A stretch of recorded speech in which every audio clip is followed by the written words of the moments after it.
जय हिंद साथियों। तो साथियों आज की क्लास आप सभी के लिए बहुत ही ज्यादा इंपॉर्टेंट होने वाली है।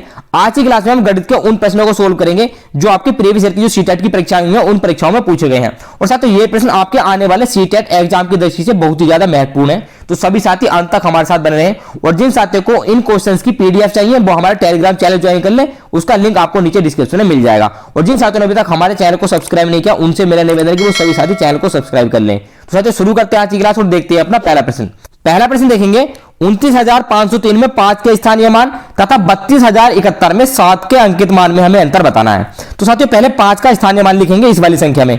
तो इसमें 5 का स्थानीय मान कैसे होगा, 29,503 को लिख लेते हैं। तो स्थानीय मान निकालने के लिए पहले अंक के नीचे अंक ऐसे ही लिख लेते हैं। 5 के नीचे हमने 5 लिख लिया और पीछे जितने भी अंक होते हैं उतने ही हम 0 लगा देंगे। तो ये हमारा आ गया 5 का स्थानीय मान। अब अंकित मान की बात करें तो साथियों अंकित मान में कुछ नहीं करना होता है, 7 का अंकित मान 7 ही होगा। तो इसका अंकित मान हम इसके नीचे लिख लेते हैं। अंतर का मतलब होता है घटाना, तो दोनों को घटा देंगे। 500 में से 7 को हटाएंगे तो यहां से दाई ले लेंगे, 5 से इधर 10 हो जाएगा और अगेन यहां से दाई लेंगे तो यहां 10 हो जाएगा और यहां बचेगा हमारा 9। अब 10 में से 7 हटाएंगे 3 बचेगा, यहां पर 9 था 9 लिख लिया और यहां से हमने दाई ली तो हमारा 4 बचा था, यहां पे लिख लेंगे 4। तो हमारा 5 का जो स्थानीय मान था 500 और 7 का अंकित मान 7 होगा, इन दोनों का अंतर आ जाएगा हमारा 493। तो ऑप्शन नंबर 1 इस प्रश्न के लिए सही आंसर हो जाएगा। अगला प्रश्न देखेंगे, प्रश्न नंबर 2 ये रहा आपकी स्क्रीन पर।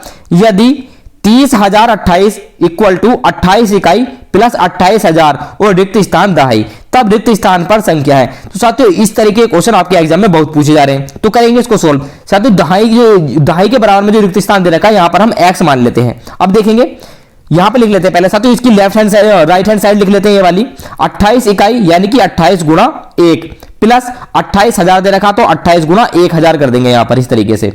प्लस x दहाई मतलब 10 होता है तो x गुणा 10 लिख लेंगे और इक्वल टू हमारा आ जाएगा 30,028। 30,028 आ जाएगा हमारे, इस तरीके से लिख लिया हमने। इसको आगे सोल्व करेंगे तो इन दोनों की गुणा करके 28 आ जाएगा और 28 की 1000 की गुणा करेंगे तो 28,000 आ जाएगा। और जब आगे इन दोनों को जोड़ेंगे तो हमारा जोड़ कर जाएगा 28,028। 28,028 जाएगा, इन दोनों की गुणा कर लेंगे, इन दोनों की गुणा कर लेंगे और बाद में इनको आपस में जोड़ लेंगे। प्लस 10x हो जाएगा हमारा यहाँ पर इक्वल टू हमारा आ जाएगा 30,028। अब इसको पक्षांतर करेंगे, उधर लेके जाएंगे तो 30,028 में से 28,028 घट जाएगा। अब सीधा सीधी बात है 30,028 में से 28,028 घटाएंगे तो हमारा बचेगा 2,000। चाहे तो आप लिखकर घटा सकते हैं, नहीं तो सीधी सीधी कैलकुलेशन है। 28 में से 28 घटाएंगे 0 बचेगा और 30,000 में से 28,000 घटाएंगे तो 2,000 बच जाएगा। तो हमारा ये बचेगा। अब यहाँ इस 0 से 0 को काट देंगे तो x इक्वल टू हमारा आ गया 200, यानी रिक्त स्थान पर जो भरा जाएगा वो भरा जाएगा 200 दहाई। तो ऑप्शन नंबर 4 हमारा इस प्रश्न के लिए बिल्कुल सही आंसर हो जाएगा। तो आशा करता हूं आपको ये क्वेश्चन अच्छे से समझ में आ रहे होंगे, बहुत ही ज्यादा महत्वपूर्ण क्वेश्चन है। अगला प्रश्न देखेंगे, जब 80,808 को 108 से भाग देने पर प्राप्त शेषफल को 90,909 को 109 से भाग देने पर प्राप्त शेषफल से भाग दिया जाता है, तब भागफल क्या होगा। तो बहुत ही उलझा दिया क्वेश्चन को, ध्यान से पढ़ेंगे फिर से। तो देखो साथियों इसमें करना क्या, हमें पहले हमें 108 से इस वाली संख्या को भाग देनी है। तो जो हमारा शेषफल आएगा उस वाले शेषफल को हम लिख लेंगे एक जगह, आगे देखेंगे। फिर 109 से भाग देंगे इस संख्या को तो उसका शेषफल लिख लेंगे अलग जगह। अब जो नीचे वाली संख्या से भाग देने पर शेषफल आया, फिर इस वाले से उस वाले ऊपर वाला जो शेषफल आया था उसको भाग देंगे, तब हमें जो भागफल आएगा वो हमें बताना है। तो पहले हम क्या करेंगे, पहले हम इसको 80,808 को भाग देंगे 108 से।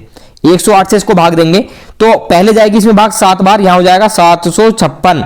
और जब घटाएंगे तो घटाकर हमारा क्या बचेगा, 8 में 6 हटाएंगे 2 बचेगा यहां पर और यहां पर बचेगा हमारा दहाई लेंगे 10 में से 5 गया तो 5 बचेगा। यहाँ 7 से 7 0 52 बचेगा यहाँ पर। आगे हम 0 उतार लेंगे, फिर इसको भाग देंगे 4 बार तो हमारा बचे हो जाएगा यहाँ पर 432। 4 8 32 432 हो जाएगा और घटाएंगे तो 10 में से 2 गया 8, यहाँ बचेगा 1, 11 हो जाएगा। इधर से दाएं लेंगे तो 11 में से 3 गया, यहाँ पर बचेगा हमारा 8।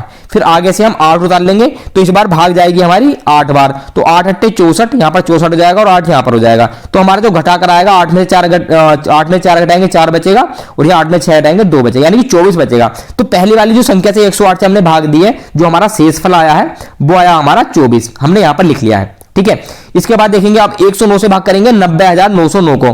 तो 90,909 को कितने से भाग करनी है, 109 से भाग करनी है। ध्यान दीजिए साथियों स्पेस कम है थोड़ा सा।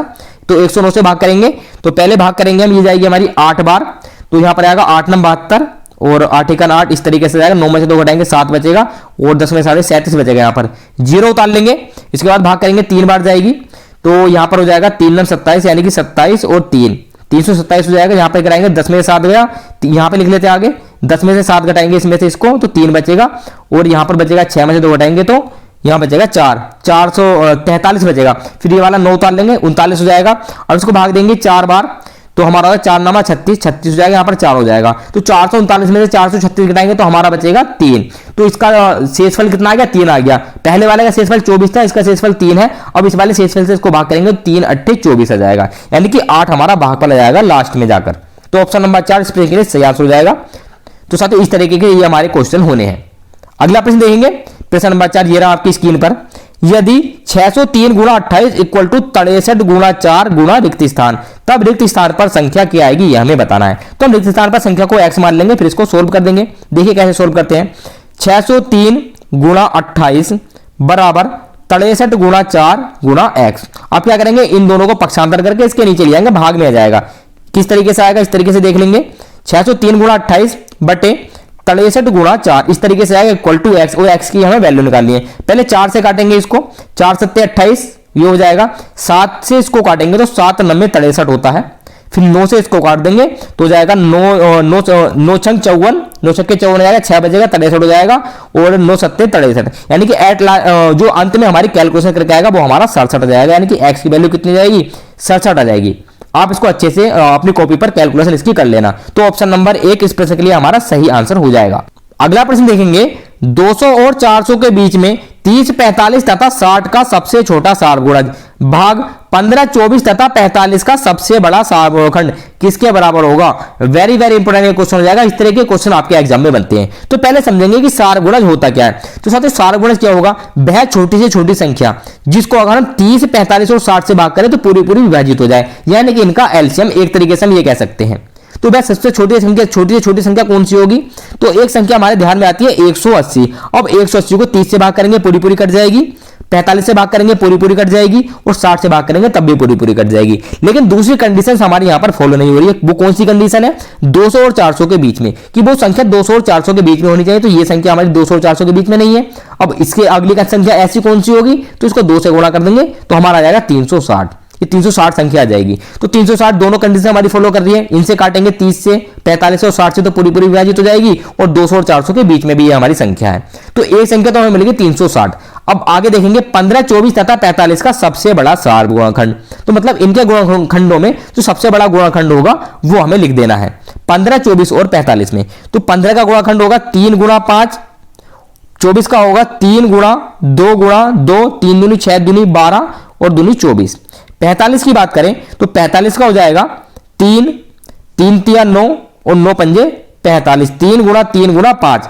अब सारगुणनखंड, अब सबसे बड़ा सारगुणनखंड निकालना है इसमें हमें। तो सारगुणनखंड का मतलब होता है कि ऐसा गुणनखंड जो इन सभी में हो वो बड़े से बड़ा हो। तो 3 की बात करें 3 सभी में आ रहा है हमारा, 3 सभी में आ रहा है। 5 की बात करें तो बीच वाले में 5 नहीं आ रहा है। तो हमारा सारगुणनखंड इसमें एक ही होगा 3। सबसे बड़ा होगा या सबसे छोटा कुछ ही मान लो, एक ही है 3। तो अब क्या दे रखा है इसमें 360 इसको भाग करनी है इस 3 से, जो हमारा आंसर आएगा वो हमारा उत्तर हो जाएगा हमारे सवाल का। 3 से इसको भाग करेंगे तो 360 को 3 का 3 3 दूनी 4 0 का 0 हो जाएगा, यानी कि हमारा आंसर आ जाएगा 120, जो कि हमारा ऑप्शन नंबर 4 है। तो ऑप्शन नंबर 4 इस प्रश्न के लिए बिल्कुल सही आंसर हो जाएगा। इस तरीके से इन सवालों को हम करेंगे। अगला प्रश्न देखेंगे, एक संख्या 100 के आधे से छोटी है और 4 दहाई तथा 5 दहाई के बीच में है। इसके इकाई का अंक जो है वो दहाई के अंक से 1 कम है। यदि संख्या में अंकों का योग 7 है तो अंकों का गुणनफल क्या होगा, यह हमें बताना है। तो बहुत ही ज्यादा इंपॉर्टेंट क्वेश्चन है। इस तरह के क्वेश्चन आपके एग्जाम में बहुत ज्यादा पूछे जाते हैं। इस क्वेश्चन को ध्यान से पढ़ेंगे फिर से। एक संख्या 100 के आधे से छोटी है, यानी कि जो संख्या है वो 100 के आधे से छोटी है। अब 100 का आधा क्या होगा, 50। तो वो संख्या क्या होगी, 50 से भी छोटी होगी वो संख्या। आगे देखेंगे 4 दहाई तथा 5 दहाई के बीच में। 4 दहाई का मतलब होता है 40 और 5 दहाई का मतलब होता है 50, यानी कि वो संख्या जो है 40 और 50 के बीच में है। इतना हमें पता लग गया है। आगे देखेंगे इसके इकाई का अंक दहाई के अंक से 1 कम है, यानी कि जो इकाई का अंक है वो दहाई के अंक से 1 कम है। अब 40 और 50 के बीच में दहाई का अंक होगा वो क्या होगा, दहाई का अंक होगा 4। तो इकाई का अंक क्या होगा, 1 कम होगा, यानी कि इकाई का अंक क्या हो गया इसमें, इकाई का अंक हो गया हमारा 43। दोबारा पढ़ लेंगे, इसके इकाई का अंक दहाई के अंक से 1 कम है। तो एक दहाई के अंक है 4 और इकाई का अंक हो गया हमारा 3, 1 कम हो गया इसमें से। आगे देखेंगे यदि संख्या में अंकों का योग 7 है तो इनके अंकों का योग क्या है, 4 + 3 = 7 हो रहा। तो सारी कंडीशन हमारी फुलफिल होगी। अब हमें क्या बताना है, तो अंकों का गुणनफल क्या होगा, बहुत ही आसान है, 4 × 3 = 12, 12 हमारा इस क्वेश्चन का आंसर हो जाएगा। ऑप्शन नंबर 2 12 इस प्रश्न के लिए सही आंसर हो जाएगा। अगला प्रश्न देखेंगे, किसी विद्यालय में 360 विद्यार्थी हैं जिनमें से 2/3 लड़कियां हैं और शेष लड़के हैं। लड़कों की संख्या के 3/4 खिलाड़ी हैं, जो खिलाड़ी नहीं है उन लड़कों की संख्या हमें बतानी है। तो साथियों सबसे पहला काम है क्वेश्चन को देख के घबराना नहीं है। बड़ा क्वेश्चन है, कोई बात नहीं, हम शुरू से करेंगे फिर से उसको पढ़ेंगे। अगर एक बार क्वेश्चन तुमने ध्यान से पढ़ लिया तो क्वेश्चन को करने में कोई भी परेशानी नहीं होगी। तो कोई एक सिरा क्वेश्चन का पकड़ो और सोल्व करना चालू कर दो। तो देखेंगे फिर से, किसी विद्यालय में 360 विद्यार्थी हैं, तो सबसे पहले हमने यही लिख लिया 360 विद्यार्थी। आगे क्या दे रखा है, जिनमें से 2/3 लड़कियां हैं। बस इतना ही हमें करना, आगे क्वेश्चन को नहीं पढ़ना। इनमें से 2/3 क्या है, 2/3, 2/3 का मतलब है 2/3। अगर हम इसको सोल्व कर लेंगे तो हमें लड़कियों की संख्या आ जाएगी उस विद्यालय में। 360 टोटल विद्यार्थी हैं, उनमें से लड़कियों की संख्या आ जाएगी, निकालेंगे 300। अगर 3 से अगर हम 360 को बांटेंगे तो ये हम आ जाएगा 3 का 3, 3 दूनी 6 और 120 आ जाएगा। अब 120 की गुणा 2 से करेंगे तो 12 दूनी 24, 240 लड़कियां हो गई, गर्ल्स हो गई।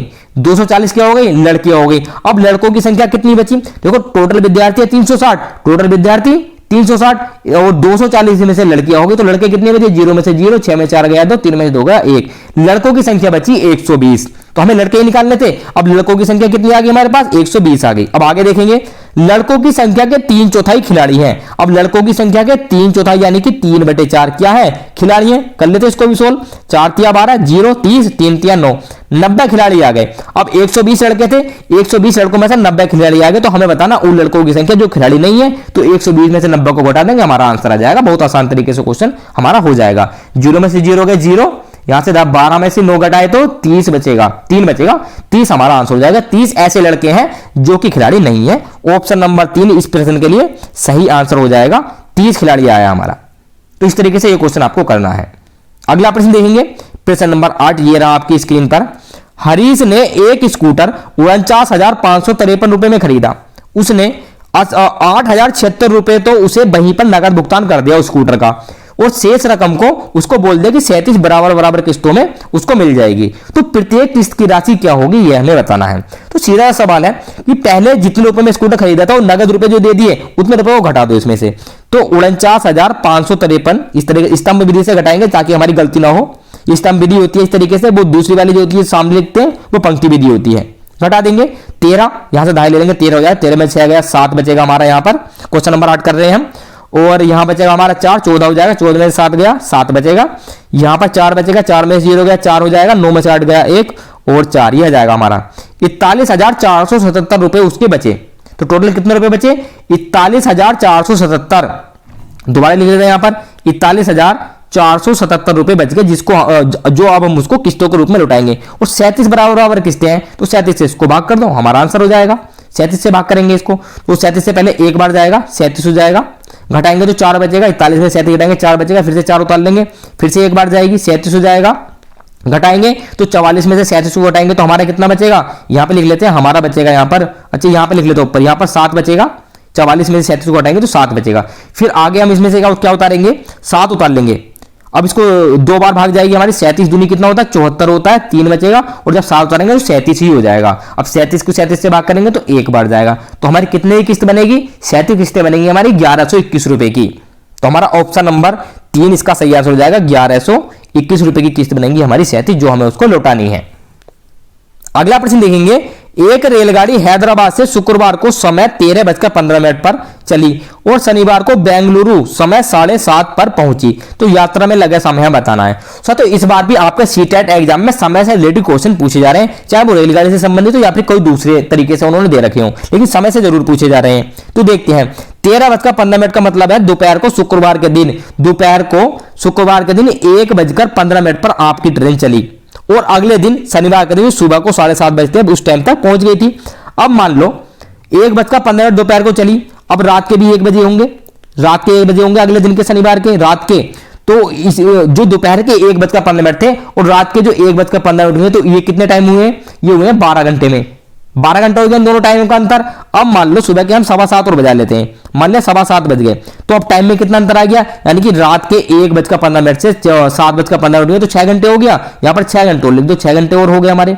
अब हमारे टाइम कितना देना, 7:30, तो 7:30 बजाने के लिए कितने मिनट की जरूरत पड़ेगी, यहाँ पड़ेगी हमें 15 मिनट की जरूरत। तो टोटल टाइम हमें कितना लग गया, 12 घंटे हमारे ये लग गए, 6 घंटे यहाँ पर लग गए, 15 मिनट यहाँ पर लग गए, यानी कि 12 घंटे 6 घंटे और 15 मिनट, तो कितना आ गया 12 और 6 18 घंटे, 18 घंटे आ गया हमारा और 15 मिनट आ गया, जो हमारा दे रखा ऑप्शन नंबर 4 में 18 घंटे 15 मिनट। इस तरीके से हम इस क्वेश्चन को सोल्व कर लेंगे, तो ऑप्शन नंबर 4 इस प्रश्न के लिए सही आंसर हो जाएगा।